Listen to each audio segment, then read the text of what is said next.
तो दोस्तों आज हम फिर से आपके लिए लेकर आए हैं देश दुनिया की तमाम ताजा बड़ी खबरें। सबसे पहली बड़ी खबर में आपको बताएंगे दोस्तों कि गाजा पट्टी में हमास के लड़ाकों से जंग के दौरान इजराइल के मंत्री के बेटे की हुई मौत। नेतन्याहू ने शहीद को बताया बहादुर। यहूदियों का रो रो कर बुरा हाल। गाजा पट्टी में हमास के हाथों मारी जा रही है इजराइल की सेना।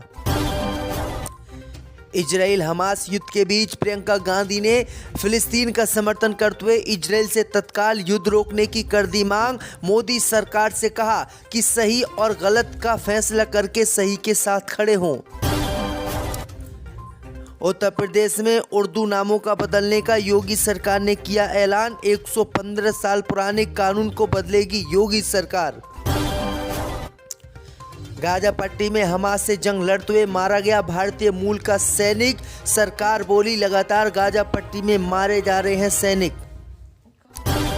उत्तर प्रदेश में 2 सीट कांग्रेस को देगी समाजवादी पार्टी। कहा इससे ज्यादा देना बीजेपी के लिए मदद।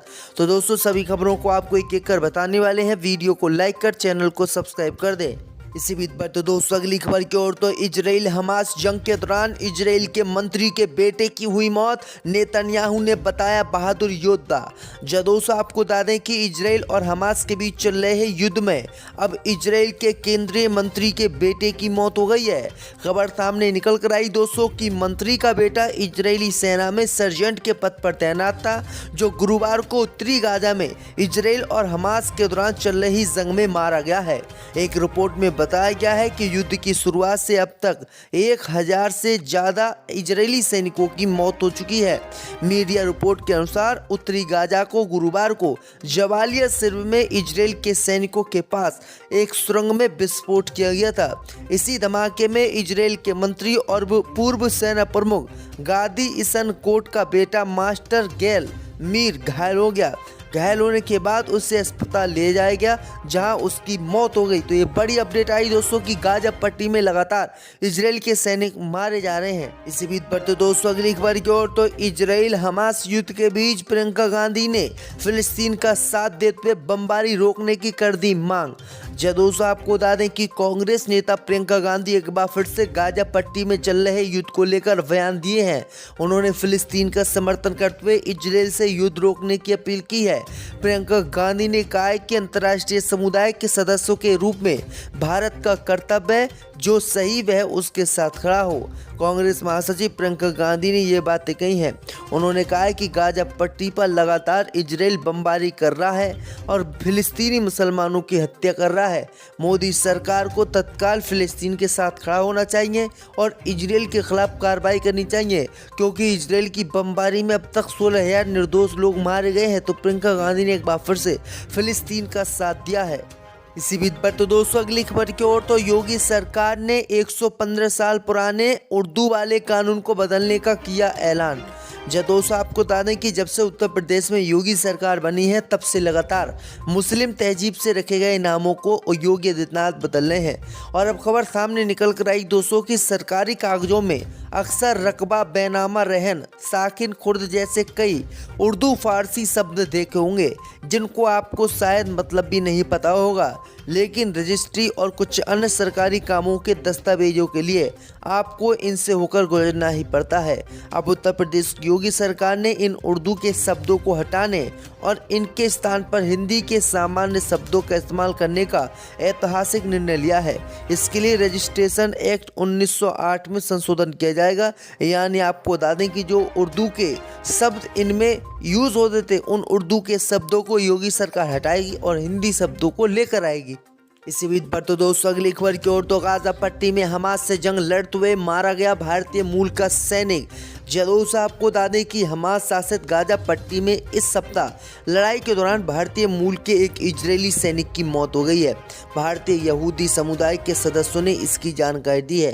भारतीय यहूदी समुदाय के लोगों ने बताया है कि अस्सदोद के रहने वाले मास्टर सर्जेंट गिल डैनियल की मंगलवार को गाजा में हमास के लड़ाकों से जंग लड़ते हुए मौत हो गई है, जिसके बाद उनका अंतिम संस्कार बुधवार को उनके गृह नगर में सैन्य कब्रिस्तान में कराया गया है।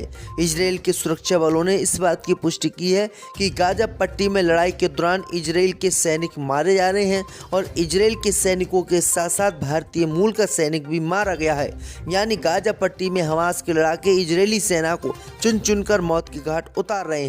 इसी बीच पर तो दोस्तों अगली खबर की ओर तो उत्तर प्रदेश में 2 सीट कांग्रेस को देगी सपा, कहा इससे ज्यादा देना बीजेपी के लिए मदद। जब दोस्तों आपको बता दें कि 3 राज्यों के विधानसभा चुनावों में कांग्रेस की हार के बाद इंडिया गठबंधन के घटक क्षेत्रीय दलों के तेवर अचानक बदल गए हैं। खासकर उत्तर प्रदेश में जो दिल्ली की सत्ता की अहम सीढ़ी मानी जाती है। उत्तर प्रदेश की मुख्य विपक्षी दल समाजवादी पार्टी की तरफ से 2 टूक शब्दों में संकेत दे दिया गया है कि आगामी लोकसभा चुनाव में इंडिया गठबंधन के तहत सीट बंटवारे की जिम्मेदारी न सिर्फ पार्टी मुखिया अखिलेश यादव के हाथों में होगी, बल्कि वह कांग्रेस को 2 से ज़्यादा सीट देने के मूड में नहीं है। वहीं आपको बता दें कि उत्तर प्रदेश में 80 सीटें हैं और कांग्रेस पार्टी मात्र 2 सीटें ही कांग्रेस पार्टी को देने वाली है और बाकी सीटों पर समाजवादी पार्टी लड़ने वाली है। जबकि आपको बता दें कि मध्य प्रदेश में कांग्रेस पार्टी ने समाजवादी पार्टी के साथ गठबंधन नहीं किया था और उसे हार का सामना करना पड़ा था। तो ये घायल होने के बाद उसे अस्पताल ले जाया गया, जहां उसकी मौत हो गई। तो ये बड़ी अपडेट आई दोस्तों कि गाजा पट्टी में लगातार इजराइल के सैनिक मारे जा रहे हैं। इसी बीच पर तो दोस्तों अगली खबर की ओर तो इजराइल हमास युद्ध के बीच प्रियंका गांधी ने फिलिस्तीन का साथ देते हुए बमबारी रोकने की कर दी मांग। जब दोस्तों आपको बता दें कि कांग्रेस नेता प्रियंका गांधी एक बार फिर से गाजा पट्टी में चल रहे युद्ध को लेकर बयान दिए हैं। उन्होंने फिलिस्तीन का समर्थन करते हुए इजराइल से युद्ध रोकने की अपील की है। प्रियंका गांधी ने कहा है कि अंतर्राष्ट्रीय समुदाय के सदस्यों के रूप में भारत का कर्तव्य है जो सही वह उसके साथ खड़ा हो। कांग्रेस महासचिव प्रियंका गांधी ने ये बातें कही हैं। उन्होंने कहा है कि गाजा पट्टी पर लगातार इजराइल बमबारी कर रहा है और फिलिस्तीनी मुसलमानों की हत्या कर रहा है। मोदी सरकार को तत्काल फिलिस्तीन के साथ खड़ा होना चाहिए और इजराइल के खिलाफ कार्रवाई करनी चाहिए, क्योंकि इजराइल की बमबारी में अब तक 16,000 निर्दोष लोग मारे गए हैं। तो प्रियंका गांधी ने एक बार फिर से फिलिस्तीन का साथ दिया है। इसी बीच पर तो दोस्तों अगली खबर की ओर तो योगी सरकार ने 115 साल पुराने उर्दू वाले कानून को बदलने का किया ऐलान। जब दोस्तों आपको बता दें कि जब से उत्तर प्रदेश में योगी सरकार बनी है तब से लगातार मुस्लिम तहजीब से रखे गए नामों को योगी आदित्यनाथ बदल रहे हैं। और अब खबर सामने निकल कर आई दोस्तों कि सरकारी कागजों में अक्सर रकबा, बेनामा रहन, साकिन, खुर्द जैसे कई उर्दू फारसी शब्द देखे होंगे जिनको आपको शायद मतलब भी नहीं पता होगा, लेकिन रजिस्ट्री और कुछ अन्य सरकारी कामों के दस्तावेजों के लिए आपको इनसे होकर गुजरना ही पड़ता है। अब उत्तर प्रदेश योगी सरकार ने इन उर्दू के शब्दों को हटाने और इनके स्थान पर हिंदी के सामान्य शब्दों का इस्तेमाल करने का ऐतिहासिक निर्णय लिया है। इसके लिए रजिस्ट्रेशन एक्ट 1908 में संशोधन किया जाएगा। यानी आपको बता दें कि जो उर्दू के शब्द इनमें यूज होते थे उन उर्दू के शब्दों को योगी सरकार हटाएगी और हिंदी शब्दों को लेकर आएगी। इसी बीच पर तो दोस्तों अगली खबर की ओर तो गाजा पट्टी में हमास से जंग लड़ते हुए मारा गया भारतीय मूल का सैनिक। जदों आपको बता दें कि हमास शासित गाजा पट्टी में इस सप्ताह लड़ाई के दौरान भारतीय मूल के एक इजरायली सैनिक की मौत हो गई है। भारतीय यहूदी समुदाय के सदस्यों ने इसकी जानकारी दी है। भारतीय यहूदी समुदाय के लोगों ने बताया है कि असदोद के रहने वाले मास्टर सर्जेंट गिल डैनियल की मंगलवार को गाजा में हमास के लड़ाकों से जंग लड़ते हुए मौत हो गई है, जिसके बाद उनका अंतिम संस्कार बुधवार को उनके गृह नगर में सैन्य कब्रिस्तान में कराया गया है। इजराइल के सुरक्षा बलों ने इस बात की पुष्टि की है कि गाजा पट्टी में लड़ाई के दौरान इजराइल के सैनिक मारे जा रहे हैं और इजराइल के सैनिकों के साथ साथ भारतीय मूल का सैनिक भी मारा गया है। यानी गाजा पट्टी में हमास के लड़ाके इजरायली सेना को चुन चुनकर मौत की घाट उतार रहे हैं। इसी बीच पर तो दोस्तों अगली खबर की ओर तो उत्तर प्रदेश में 2 सीट कांग्रेस को देगी सपा, कहा इससे ज्यादा देना बीजेपी के लिए मदद। जब दोस्तों आपको बता दें कि 3 राज्यों के विधानसभा चुनावों में कांग्रेस की हार के बाद इंडिया गठबंधन के घटक क्षेत्रीय दलों के तेवर अचानक बदल गए हैं। खासकर उत्तर प्रदेश में जो दिल्ली की सत्ता की अहम सीढ़ी मानी जाती है।